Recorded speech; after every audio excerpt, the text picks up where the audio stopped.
It's time to start a revolution, a recycling revolution. And here's why.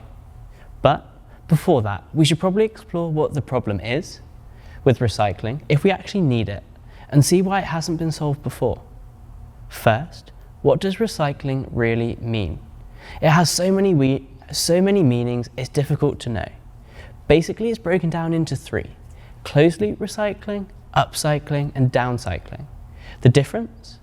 Closed-loop is when a product is turned back into itself. For example, a used plastic bottle into a brand new one. Upcycling is when a product becomes something of a higher perceived value, and downcycling the reverse. Super subjective. But, for example, upcycling could be making a plastic bottle into a $100 bill, which would be awesome. And downcycling could be making the plastic bottle into sand or a brick. I know, confusing, but it will help as we look at the problem. So, what actually is the problem? Well, for our planet to become sustainable, we need to achieve a circular economy, an idea based on designing out waste and pollution, keeping products and materials in use using no finite resources. Which makes sense, right?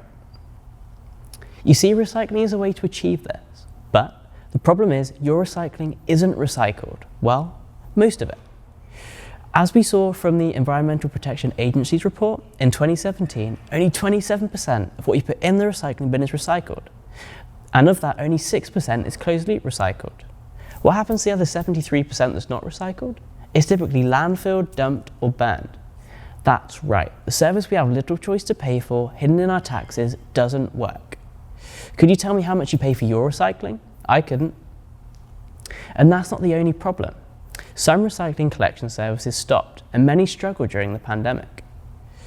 According to the Recycling Partnership, this left 40% of US households without access to curbside recycling, with no convenient alternative. Okay, so far so good? Basically, the problem's pretty simple. Recycling isn't recycled. So why don't we just stop recycling? Well, recycling was potentially created for two reasons: to make sure your materials can be repurposed, and to deal with large amounts of them. Ultimately, to benefit our planet. We've all heard the saying, reduce, reuse, recycle, right? All focused on diverting used materials from being wasted. And before recycling existed, especially in the last 30 years, it's widely known that most of our used materials were wasted.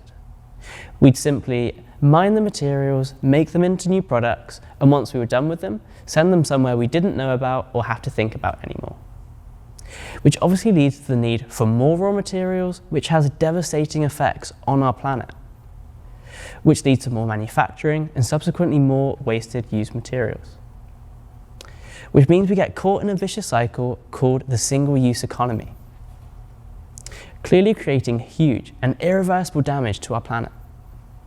Which makes sense that we recycle to avoid wasting used materials. But could there be an alternative to recycling? Yes, there's so many. Specifically with loads of cool ideas around a reuse approach, detailing that we can simply avoid buying any products with certain unrecyclable materials and try to use them over and over again, to minimize the amount that we need to dispose of, which again makes sense. But we will need to create a system where nothing requires disposal and can be used continuously, which seems fairly possible. Although, to achieve this for our planet, as with most behavioural change, it will take time. As we've established, the problem is with both the type of material that's made and how we recycle it. So, no matter what we do, we will need to dispose of materials at least until humanity can achieve a material that doesn't wear.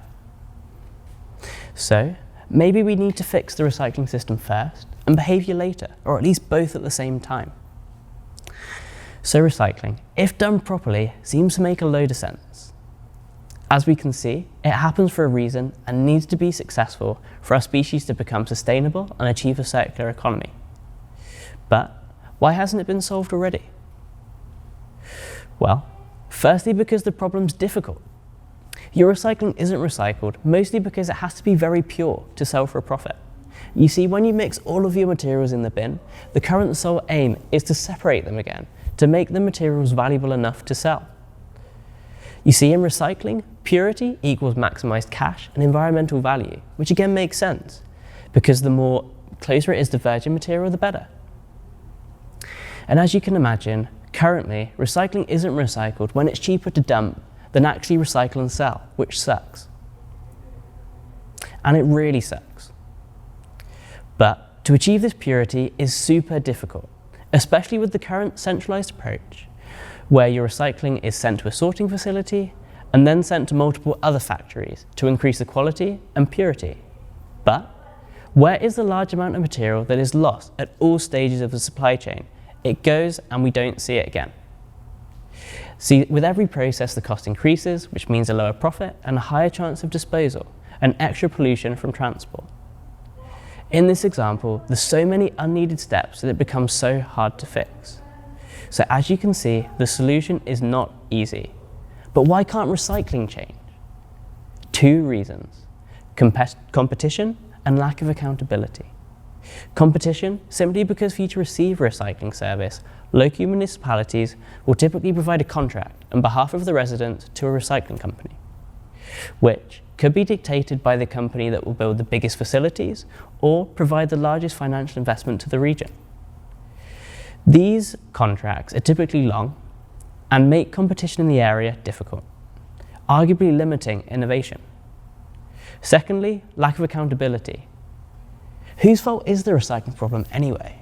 Manufacturers, government, recycling companies? There's so much confusion, with projects all over the world working towards fundamentally different solutions.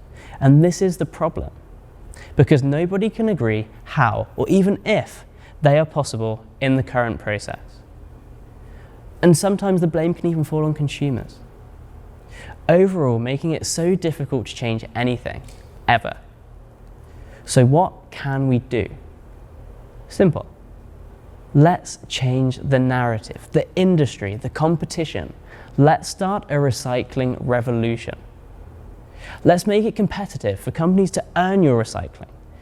And based upon what actually matters, how much of it they can actually recycle, the incentives to you, the consumer, and how awesome the process is for everyone involved, not letting it be decided by money, vested interest, or rules. You see, some global companies are beginning to be reviewed for anti-competitive actions, and these companies are most likely successful at their core function. So why is recycling so different? The answer is competition controlled by consumers. So let's take back control.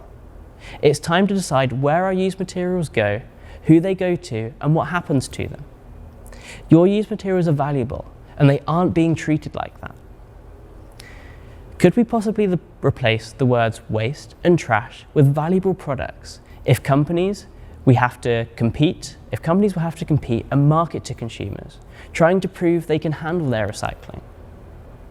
You see, this means that recycling is going to change. But how? By challenging an industry with direct action, by building a process that goes direct to the consumer. You see, we need to find a way to bring convenience and transparency with a system that's built around the user. Can you imagine a world where 100% closed-loop recycling is guaranteed whilst providing you an income from your recycled products? You see, this is the answer. No lobbying and no year-long mandates, consistent and bold action, meaning all of us can drive sustainability, holding everyone accountable. Napster did it with music, Uber did it with transport, Airbnb did it with hotels. Why can't we do it with recycling? So let's not wait for the circular economy to happen. Let's make it happen and move humanity's dependency off the earth and onto ourselves. But why a recycling revolution? Well, if we learn anything from The Matrix, which is an awesome sci-fi movie, it's that once a system's established, it's difficult to solve. Not being given up easily. You see, our planet's at stake. So the real question is, who will change? And if some don't, will they try to drag us down with them, like the agents did with Neo? So, change is coming, big change, but we will need to affect it. The power is in our hands to ensure that our planet can become truly sustainable. It's about time we took the control back. Remember, accepting is condoning, just like buying is voting. So, you will know when the time comes, and when it does, how will you join the fight? Will you stay in the village, safe and protected, and accept defeat? Or will you stand up and join the movement? The revolution is coming. I will see you then. Thank you.